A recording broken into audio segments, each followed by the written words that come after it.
Bonjour, donc cette vidéo portera sur la MLI vectorielle, donc va reprendre le sujet d'étude de la séance précédente qui est l'onduleur triphasé, intégré donc dans un petit circuit de chez ST Microelectronics, sauf pour cette toute première partie du TD consacrée à l'effet du couplage étoile ou triangle de la machine qui va être branchée en sortie d'onduleur. Donc, la première question de cet exercice consiste à rappeler d'abord ce que l'on a en sortie de rotuleur en fonction d'une tension VDC donnée sur le bus continu lorsqu'on utilise une modulation en pleine onde ou une MLI sinusoïdale. Donc là, ce qu'on vous demande, c'est de calculer les amplitudes des tensions simples et composées fondamentales dans ces deux cas de figure. Donc en ce qui concerne les tensions simples, la composante fondamentale, on a montré que pour une pleine onde, l'amplitude V1 crête valait 2 VDC sur pi, et que pour une MLI sinusoïdale, ce même V1 crête valait VDC sur 2. Et donc forcément, si on se pose la question de la tension composée, ça sera racine de 3 fois plus. Mais donc après, il va falloir raccorder ça à ce qu'on doit effectivement fournir à une machine couplée en étoile ou en triangle. Donc là, en l'occurrence, on vous demande de donner la tension efficace fondamentale vue par un bobinage d'une machine couplée en triangle. Et quel est le lien avec celle vue par une machine couplée en étoile. Donc la tension crête ou efficace vue par un enroulement pour un couplage en triangle est une tension composée. Donc là, en l'occurrence, on vous donne des formules en valeur efficace. Donc pour une pleine onde, on a U1 est égal à racine de 6 fois VDC sur pi, et pour une MLI sinusoïdale, on a U1 est égal à VDC sur 2 fois racine de 3 sur 2. Alors, d'où viennent ces deux formules? En fait, on avait V1 crête est égal à 2 VDC sur pi pour la pleine onde et VDC sur 2 pour la MLI sinusoïdale.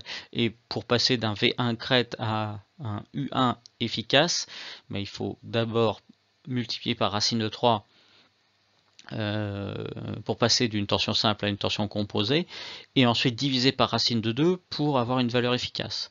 Donc dans le cas de 2 VDC sur pi, si on multiplie par racine de 3 et qu'on divise par racine de 2, eh bien le 2 qu'il y avait initialement, 2 VDC sur pi, avec le racine de 2 au dénominateur se simplifie, il va rester du racine de 2 au numérateur, fois racine de 3, ça fait racine de 6, fois VDC sur pi.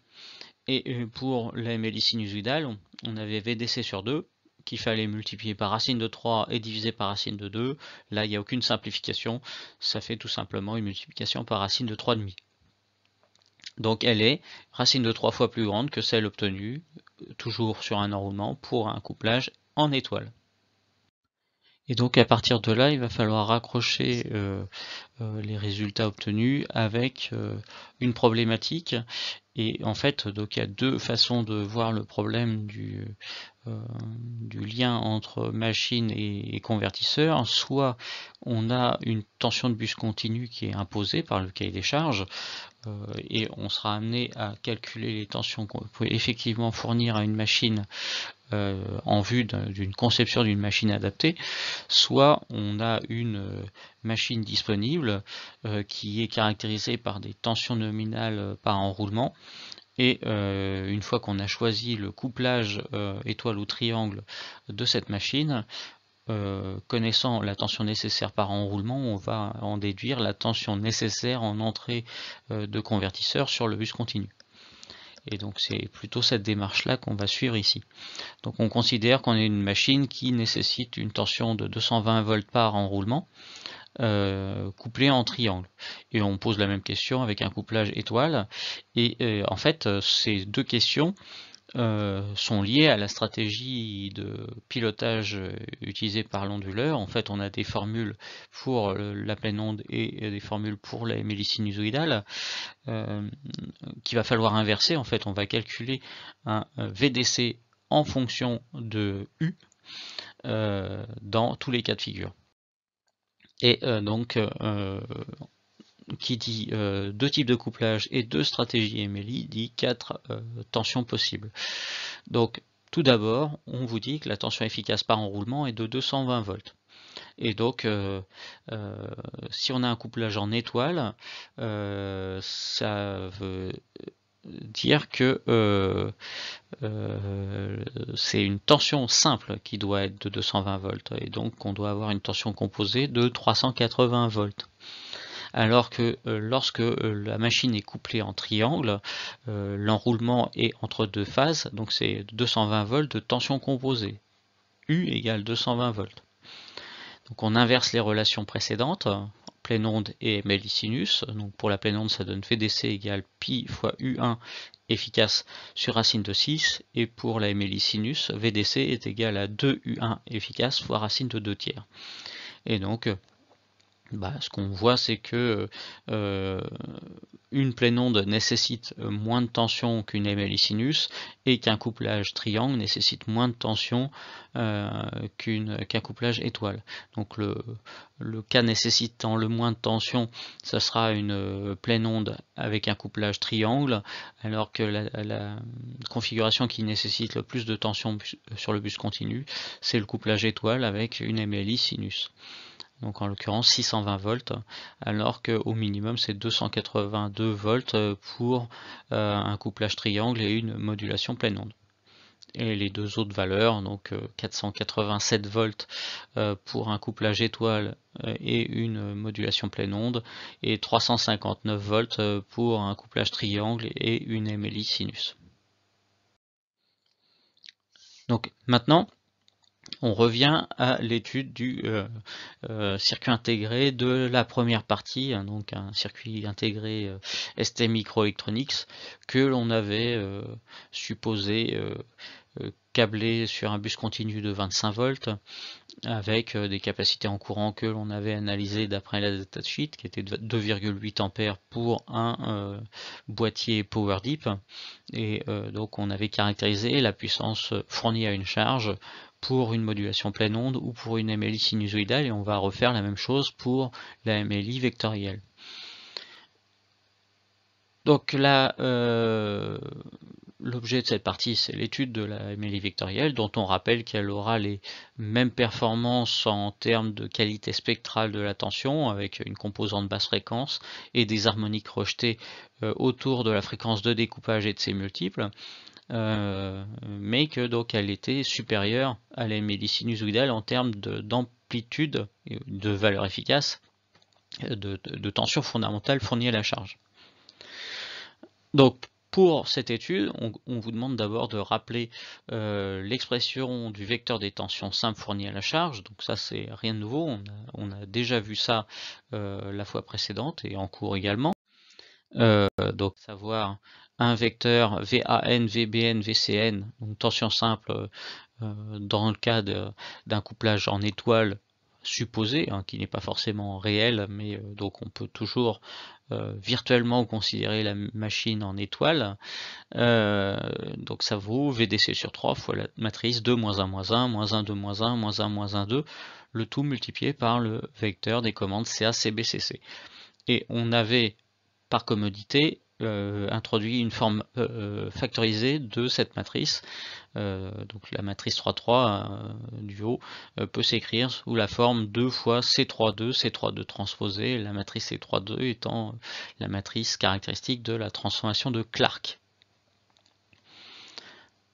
Et ça sera utile pour la suite. Donc justement, à la question suivante, on vous demande de donner la valeur des vecteurs diphasés instantanés au sens de Clark délivrables par l'onduleur. Pour cela, on rappelle la définition de la transformation de Clark. X3 est égal à C3 de X2, où X3 est un vecteur triphasé à somme nulle, et X2 est égal à un vecteur composé de deux composantes notées x alpha, x bêta, donc qui est équivalent à x3, puisque on est à somme nulle, il n'y a pas de perte d'information en passant d'un triphasé à un diphasé équivalent.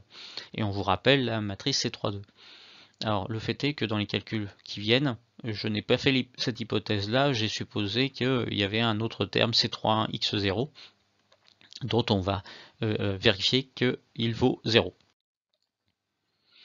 Donc la forme factorisée,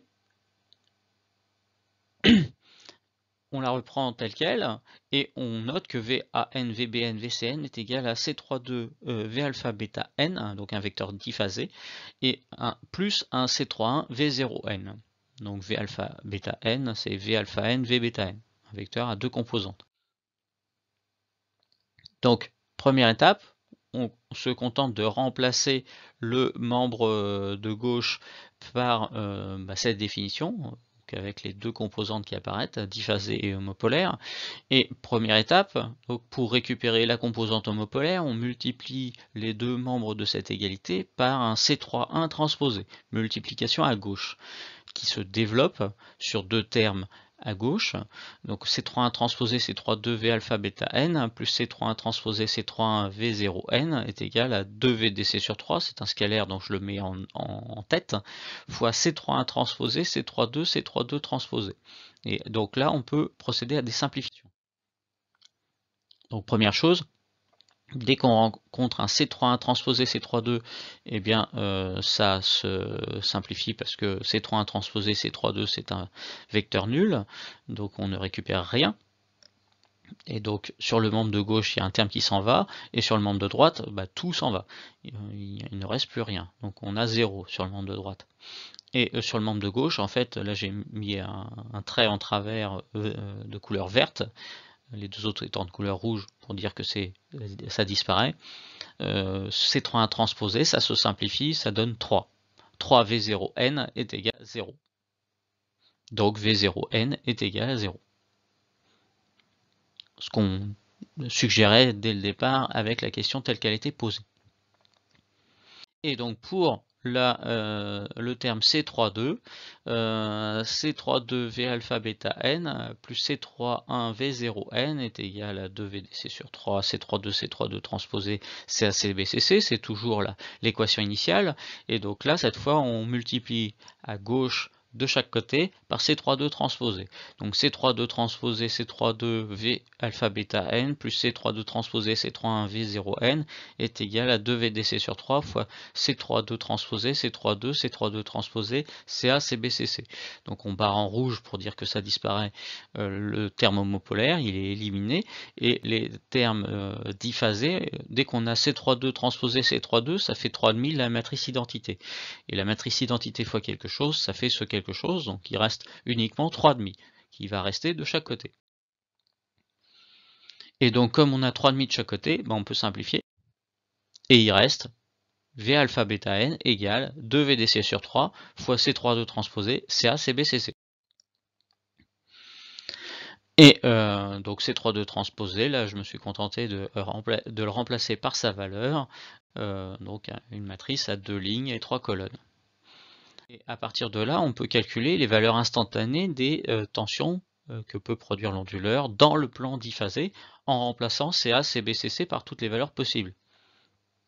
Ce sont des variables binaires qui valent 0 ou 1, et donc il y en a 3, donc ça fait 2 puissance 3 combinaisons possibles, c'est-à-dire 8. C'est le tableau qui est donné ici. Et donc là ne sont pas rappelées les commandes associées à chacun de ces vecteurs, mais donc ça c'est indiqué dans le cours. V0 ça correspond à 0, 0, 0, V7 à 1, 1, 1, et quand on passe d'une ligne à l'autre, on change un seul bit à la fois. Donc là, V1 ça correspond à CA égale 1, CB égale à 0, CC égale à 0. Donc dans l'ordre CA, CB, CC, 1, 0, 0, 1, 1, 0 pour V2, 0, 1, 0 pour V3, 0, 1, 1 pour V4, 0, 0, 1 pour V5 et 1, 0, 1 pour V6 et 1, 1, 1 pour V7. Et donc en remplaçant CA, CB, CC par leurs valeurs, on trouve toutes ces valeurs-là pour V alpha n et V bêta n. Donc on s'aperçoit que les deux vecteurs V0 et V7 conduisent à des vecteurs nuls, que les vecteurs V1 et V4 sont opposés l'un à l'autre, et donc ont même module de VDC sur 3, et que V2, V3, V5 et V6 contiennent exactement les mêmes composantes en valeur absolue. Donc ils auront le même module. Et il est facile de calculer ce module en le faisant sur V2 uniquement. Donc le module d'un vecteur, c'est racine carrée de la somme des carrés des composantes, donc V alpha n au carré plus V bêta n au carré. Pour V2, on aura VDC au carré sur 9. Et pour l'autre composante, VDC au carré sur 3. Donc si on veut mettre au même dénominateur ces deux termes, il faut multiplier par 3 en haut et en bas le terme V bêta n au carré. Donc ça va faire du 3 VDC carré sur 9. Et donc la somme des deux, ça va faire 4 VDC carré sur 9. Le tout sous une racine carrée. Donc on peut sortir VDC de la racine carrée. Ça fait VDC fois racine de 4 neuvièmes, c'est-à-dire 2 VDC sur 3. Donc on s'aperçoit que V2 a le même module que V1 et V4, et comme il a aussi le même module que V3, V5 et V6, en fait tous les vecteurs non nuls ont le même module, 2 VDC sur 3.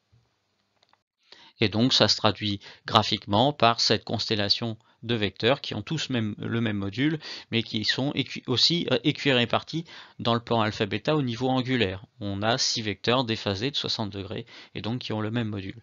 Alors là, j'ai rappelé les commandes CACBCC pour chacun de ces vecteurs actifs, mais aussi pour les deux vecteurs nuls, 0, 0, 0 pour V0 et 1, 1, 1 pour V7. Question suivante, on vous demande de montrer qu'un système triphasé équilibré de tension sinusoïdale d'amplitude Vmax et de pulsation oméga est équivalent à un vecteur diphasé au sens de Clarke de module Vmax tournant dans le plan alpha-bêta à la vitesse angulaire oméga. Pour faire ça, alors là les notations, il y a des oméga m qui apparaissent ici, mais ça n'a pas d'importance. On peut considérer que c'est un oméga. Donc là j'ai repris des slides du cours, hein, c'est pour ça que les notations peuvent sembler un peu bizarres. Des tensions moyennes fournies à la charge par l'onduleur, c'est ce qu'on souhaite faire de toute façon, un système triphasé de 3 tensions d'amplitude Vmax, et donc qui sont de type cosinus oméga t moins 2 pi sur 3, cosinus oméga t plus 2 pi sur 3. Et donc le fait est que ce vecteur de 3 sinusoïdes, il peut se reformuler sous la forme d'un C32 fois cos oméga t sin oméga t.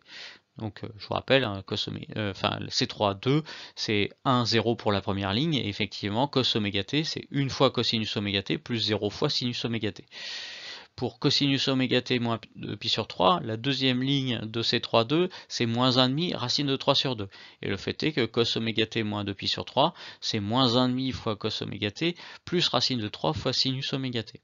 Et pour la dernière ligne, cosinus oméga t plus 2 pi sur 3, la troisième ligne de C32, c'est moins 1,5 moins racine de 3 sur 2, et cos oméga t plus 2 pi sur 3, c'est bien égal à moins 1,5 fois cosinus oméga t moins racine de 3 fois moins racine de 3 sur 2 fois sin oméga t. Donc on a bien cette formulation-là, et le fait est que la définition de la transformation de Clarke pour un système à somme nulle, donc sans homopolaire, c'est C32 fois deux composantes en alpha et bêta. Et donc quand on identifie ces deux expressions, eh bien il est simple de montrer que V alpha n c'est égal à V max fois cosinus, alors oméga t, pas besoin de parler de oméga m, donc V alpha n est égal à V max cosinus oméga t, et V bêta n est égal à V max sinus oméga t. En termes de module, ce vecteur, à chaque instant, il a une composante de V max cos oméga t et V max sin oméga t. La racine carrée du carré des deux composantes, ça va donner V max, on peut le sortir de la racine carrée, fois racine carrée de cos carré oméga t plus sin carré oméga t. Et cos carré plus sin carré, ça vaut 1. Donc le module vaut bien Vmax. Et en termes de position, ce vecteur, il se trouve sur un cercle avec une position angulaire à chaque instant qui est oméga t. Donc la position angulaire varie linéairement en fonction du temps, et la dérivée de cet angle en fonction du temps, c'est la vitesse angulaire. Et donc comme c'est une fonction linéaire du temps, cette vitesse elle est constante, et c'est oméga. Donc on a bien un vecteur de module constant Vmax et de pulsation angulaire oméga, qui est équivalent à un système triphasé équilibré. Direct, mais peu importe. Ensuite, donner l'expression de Vmax que peut générer l'onduleur sans surmodulation. Donc le Vmax, l'amplitude que l'on peut générer sans surmodulation, c'est un cercle. Il faut rester sur un cercle, mais un cercle qui est en tout point fabricable en valeur moyenne par l'onduleur. Or, donc ça c'est un slide du cours, le fait est que les vecteurs actifs sont reliés 2 à 2 par des segments de droite qui sont en fait les frontières de modulation linéaire. Il est facile de vérifier que ce segment de droite est un segment pour lequel la durée d'application des deux vecteurs occupe la durée complète d'une période de découpage. Deux points caractéristiques très simples sont V1 et V2. Lorsque la consigne de tension vaut V1, il faut appliquer V1 tout le temps.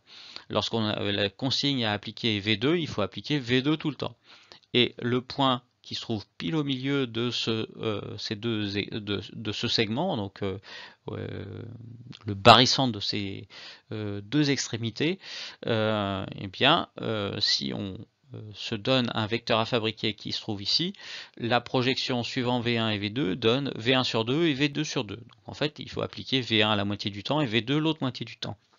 Et les coefficients lambda 1 et lambda 2, les coordonnées suivant V1 et V2 de tout point de ce segment, vérifient l'égalité lambda 1 plus lambda 2 est égal à 1. Donc pour réaliser un cercle, il faut que ce cercle ne dépasse jamais ce segment de droite, et on peut tracer des segments similaires dans tous les autres secteurs, entre V2 et V3, V3 et V4, etc. etc.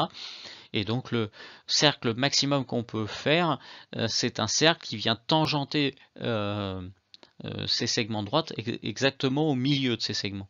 Et donc en fait c'est un cercle inscrit dans l'hexagone bordant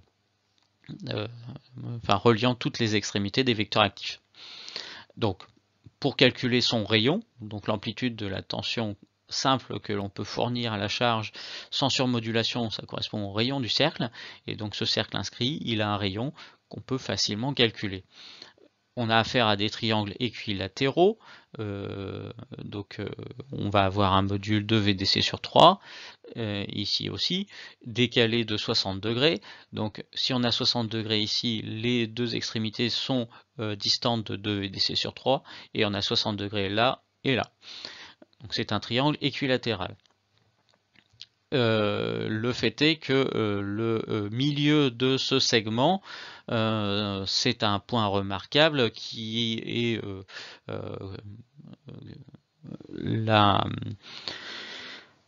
confondu avec tous les points remarquables qu'on puisse imaginer sur un triangle, du fait qu'il est équilatéral. Donc la droite qui se trouve ici, elle va servir à calculer le barycentre du triangle, mais c'est la hauteur, c'est la bisectrice de cet angle-là également. Donc on va trouver un point ici qui donc est tel qu'on forme un triangle rectangle ici, première chose. Et deuxième chose, c'est une bisectrice, donc on coupe l'angle de 60 degrés en deux angles identiques, donc 30 et 30. Donc on a 30 degrés ici, on a un triangle rectangle ici, on connaît la longueur de ce vecteur-là, 2 VDC sur 3, et on cherche précisément la longueur de ce segment-là, qui est le côté adjacent de ce triangle rectangle. Donc là, une formule de trigonométrie nous permet de calculer sa longueur. C'est la longueur de l'hypoténuse que multiplie cosinus de cet angle. Donc 2 VDC sur 3 fois cosinus de pi sur 6 radians, 30 degrés, ça va donner VDC sur racine de 3. Cos pi sur 6, ça donne racine de 3 sur 2. Donc les deux se simplifient, racine de 3 sur 3, ça donne 1 sur racine de 3. Donc on a VDC sur racine de 3, qui est l'amplitude maximale que peut fournir notre onduleur en MLI vectoriel. Donc à partir de là, on va pouvoir, comme pour les deux cas précédents de la séance dernière, calculer la puissance pour une MLI vectorielle avec notre circuit intégré. Donc je vous rappelle que le courant efficace maximal en sortie de notre onduleur, si on néglige les pertes par commutation, ça correspond au DC output current, donc 2,8 ampères.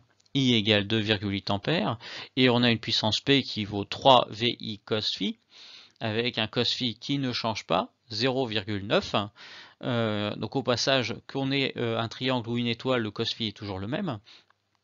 Et en ce qui concerne la tension, on a VDC sur racine de 6. Parce que je vous rappelle que VDC sur racine de 3, c'était une amplitude. Et donc pour passer en valeur efficace, il faut diviser par racine de 2. Donc VDC sur racine de 3 redivisé par racine de 2, ça fait VDC sur racine de 6. Et donc avec un VDC de 25 volts, on trouve 10,2 volts. Et donc tout calcul fait, on trouve une puissance de 77,2 watts, qui est inférieure à celle qu'on avait avec une pleine onde, mais supérieure à ce qu'on avait avec une MLI sinusoïdale. Alors petit détail à propos de ce problème, on vous posait la question de quel est l'impact du couplage triangle. En fait, c'était en précisant qu'on avait un couplage triangle, et bien en fait le couplage triangle n'a aucun impact. Si les données du problème consistent à fixer la tension VDC, qu'on ait un couplage étoile ou un couplage triangle ne change rien. Ce qui change la donne, c'est plutôt quand on a une démarche inverse. On connaît les tensions appliquées par enroulement nécessaires pour notre machine, et là, suivant qu'on a un couplage étoile ou triangle, sera une conséquence directe sur le VDC requis. Mais si on fixe le VDC, là on travaille à l'inverse sur les tensions qu'on peut effectivement fournir à la machine. En tension simple et en tension composée, ça ne change rien, et que le couplage soit étoile ou triangle n'a aucun impact. La seule contrainte, c'est qu'il va falloir trouver une machine qui est adaptée à ces tensions simples et à racine de 3 fois plus pour les tensions composées, qui seront les tensions par enroulement, vu que en couplage triangle, un enroulement voit une tension composée. Donc, question suivante, là il y a une petite coquille dans l'énoncé, on vous donne une tension de référence qui est le vecteur tension à chaque instant que l'on souhaite fabriquer, ou plutôt à chaque période de découpage, et donc là la tension de 120 volts, elle était basée sur l'étude de l'onduleur haute tension évoqué à la partie 3. Là, on est retourné sur l'étude du circuit intégré, donc il est bien évident que 120 volts, ça n'est pas possible. Donc la valeur qu'on choisit ici, c'est 8 volts, qui est une tension effectivement fabricable avec notre onduleur alimenté sous 25 volts. Et donc on choisit pas n'importe quel angle, on choisit un angle de 30 degrés. Donc il faut bien voir que notre vecteur de référence, il tourne lentement par rapport à la fréquence de découpage. La fréquence modulante est petite devant la fréquence de découpage, et donc d'une période de découpage à une autre, le vecteur tourne d'un angle assez faible. Et donc là, on considère qu'à une période de découpage donnée, notre tension de référence a un module de 8 volts et décrit un angle de 30 degrés par rapport à l'axe des abscisses. Donc on vous demande de calculer les projections de ce vecteur sur les deux vecteurs actifs VI et VJ les plus proches que vous déterminerez. On notera le résultat sous la forme lambda I VI plus lambda I VJ. Donc première chose, déterminer dans quel secteur on est. Donc V1 c'est un vecteur horizontal, V2 c'est un vecteur qui est à 60 degrés par rapport à l'horizontale, et donc là on a un phi ref qui est de 30 degrés. Donc c'est un vecteur de référence qui est à mi-chemin entre V1 et V2 en termes angulaires.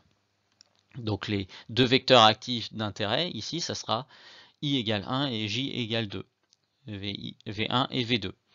Et donc on va calculer Vref sous la forme lambda 1 V1 plus lambda 2 V2. Donc on y va. Et donc on veut un vecteur de 8 volts. Or le 2 VDC sur 3, donc avec VDC égale 25 volts, ça fait 16,67 volts à peu près.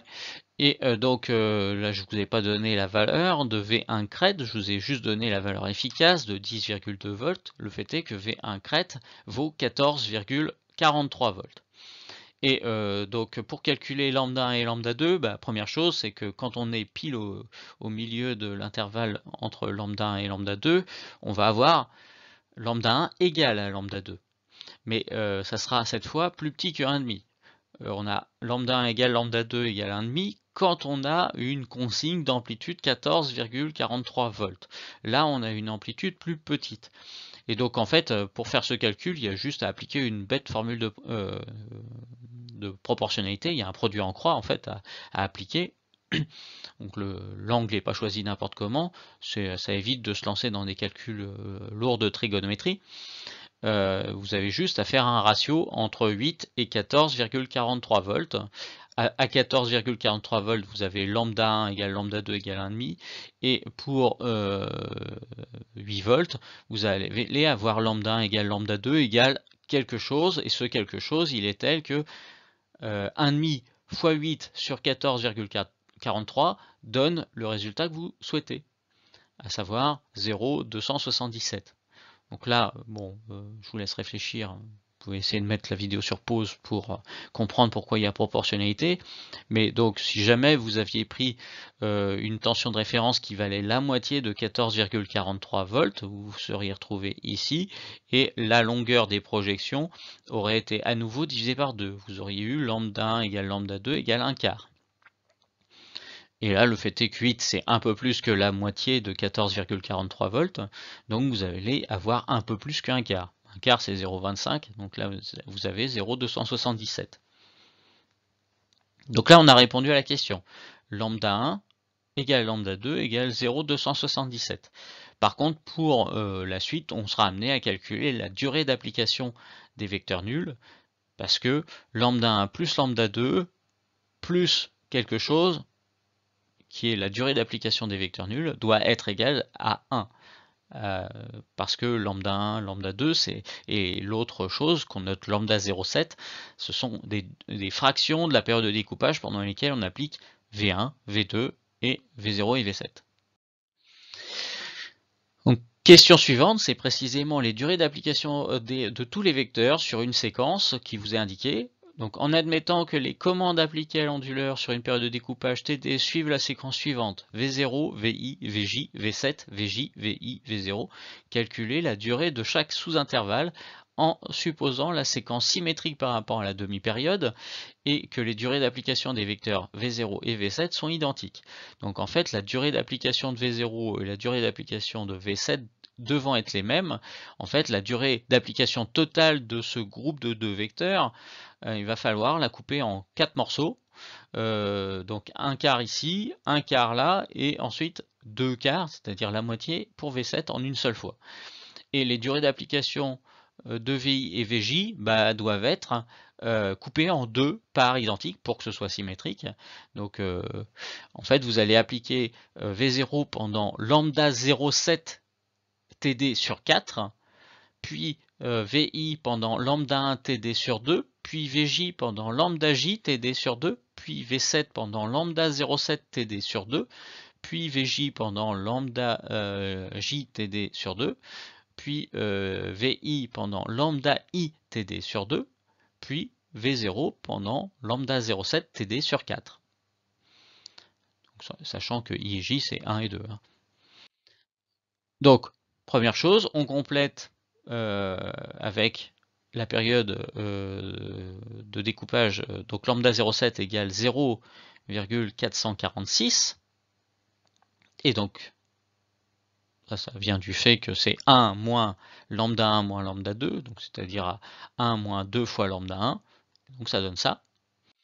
Et donc, tout calcul fait, on va appliquer V0, c'est-à-dire la commande 0,00 pendant une durée qui vaut 0,111 fois TD, et pareil à la fin de la période de découpage.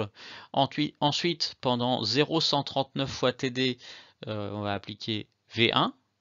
Ensuite, 0,139 fois TD, on va appliquer V2, donc respectivement les commandes 1, 0, 0 et 1, 1, 0. Puis V7 pendant le double, alors aux erreurs d'arrondi près 0,223 TD, donc 2 fois 0,111, donc là ça fait pas tout à fait le compte, mais bon bref. Ensuite, tout en symétrique, 0,139 fois TD vous appliquez V2, 0,139 fois TD vous appliquez V1 et 0,111 fois TD vous appliquez V0. Et donc ça se traduit par des formes d'ondes qui vont avoir une forme bien particulière, qui est celle-là. Donc la commande 0, 0, 0 pour le vecteur V0, la commande 1, 0, 0 pour V1, 1, 1, 0 pour V2 et 1, 1, 1 pour V3, pour V7, pardon. Et ensuite on rebalaye de manière symétrique. Alors, petite information qui saute aux yeux ou non, les échelles sont pas respectées. Là, ce sont des formes d'ondes symétriques, mais je ne me suis pas amusé à faire des formes d'ondes qui ont la bonne durée exactement. De toute façon, c'est suffisant d'avoir l'allure pour ensuite en déduire les rapports cycliques. Parce que donc le point important qu'on a à traiter maintenant, c'est de noter que un microcontrôleur, ça ne se pilote pas en déterminant des durées d'application de vecteurs tension. En fait, on pilote trois signaux MLI dont on doit régler les rapports cycliques. Et donc ce sont les rapports cycliques qui doivent être réglés. Donc la première chose à noter, c'est que le signal CA, il est à 1 uniquement pendant qu'on applique V1, V2 et V7. Donc la durée d'application du 1 logique, ça va durer lambda 1 TD, parce qu'on a lambda 1 TD sur 2 et lambda 1 TD sur 2, donc la somme ça fait lambda 1 TD. Pour V2, on va avoir lambda 2 TD en 2 fois, et V7 pendant lambda 0,7 TD sur 2. Donc la durée totale d'application du 1 logique sur la commande CA, ça dure lambda 1 plus lambda 2 plus lambda 0,7 sur 2, le tout fois TD. Or, la durée A1 d'un signal MLI, c'est de manière générale alpha fois la période TD. Alpha étant le rapport cyclique. Donc notre rapport cyclique, on peut facilement l'identifier, c'est lambda 1 plus lambda 2 plus lambda 0,7 sur 2. En ce qui concerne CB, on est à 1 uniquement pendant qu'on applique V2 et V7. Donc pendant lambda 2 plus lambda 0,7 sur 2 fois TD. Donc le rapport cyclique, c'est lambda 2 plus lambda 0,7 sur 2.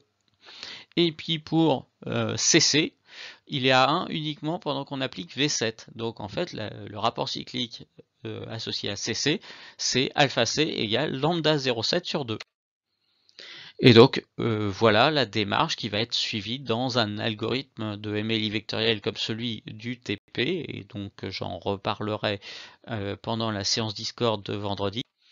Dans le code de la MLI vectoriel qui est implanté dans le microcontrôleur DSPIC du TP, vous avez une fonction SVM qui fait l'essentiel du travail, à laquelle on passe en argument une amplitude de vecteur tension à fabriquer et un angle de ce vecteur. Donc en fait on caractérise notre vecteur tension à fabriquer en coordonnées polaires, en module et en argument.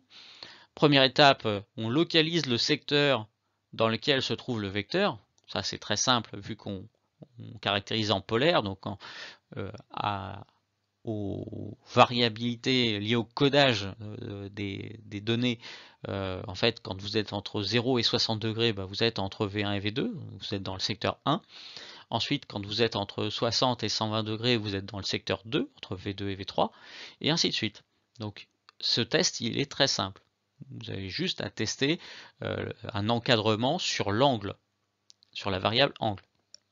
Une fois que vous savez dans quel secteur vous êtes, vous savez par rapport à quel vecteur vous devez projeter votre consigne.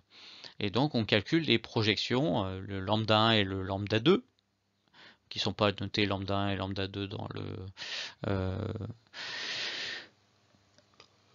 le programme. Mais sur le principe, c'est ça. Donc on calcule ces projections. Une fois qu'on a ces deux projections, on calcule le temps d'application des vecteurs nuls, le 1 moins lambda 1 moins lambda 2. Donc là, le fait est que pour garantir qu'on n'aura jamais de problème, on fait un test sur voltage et on écrète, le cas échéant, cette consigne à la valeur maximale tolérée par une MLI vectorielle, le fameux VDC sur racine de 3. Et donc dans ce cas-là, on est certain d'avoir un lambda 0,7 qui ne sera jamais négatif. Donc on calcule 1 moins lambda 1 moins lambda 2, toujours à une mise à l'échelle, à une mise en forme des données près. Et ensuite, à partir de ces trois coefficients, donc dans le programme, c'est pas lambda 1, c'est pas lambda 2, c'est pas lambda 0,7, ils sont notés T1, T2 et alpha T0. Et d'ailleurs, le alpha T0, il est assez parlant, en fait, c'est pas la durée d'application des deux vecteurs nuls, c'est la durée d'application d'un vecteur nul seulement. Donc en fait, c'est la lambda 0,7 sur 2. Et donc vous verrez très clairement que les rapports cycliques que l'on calcule à la fin de chaque morceau de code s'appuie sur ces trois paramètres là et on vient renseigner trois registres qui vont piloter les rapports cycliques alpha A, alpha B et alpha C. Donc on en reparlera au moment de la séance Discord de vendredi, mais donc on ne s'arrêtera pas là. Non seulement on va retrouver le résultat du TD, mais en plus je vous présenterai comment, par quel mécanisme on appelle cette fonction SVM, comment on rythme son exécution. Et tout ça grâce à un mécanisme d'interruption. Alors mécanisme qui n'est pas lié uniquement à ce genre de dispositif. Je vous indiquerai ce qu'est de manière générale une interruption, à quoi ça sert, et dans un deuxième temps, en quoi le mécanisme d'interruption est utile dans le cas d'un contrôle en temps réel où on veut rythmer le cadencement de l'appel d'une fonction avec une périodicité constante. Ce qui est important quand on fait du contrôle et par la suite de l'automatique. Donc ça, c'est des choses que vous reverrez dans des UV comme MC06. Donc voilà, c'est tout pour cette vidéo et donc je vous donne rendez-vous vendredi pour les étudiants de l'UTC, hein, bien évidemment, sur Discord.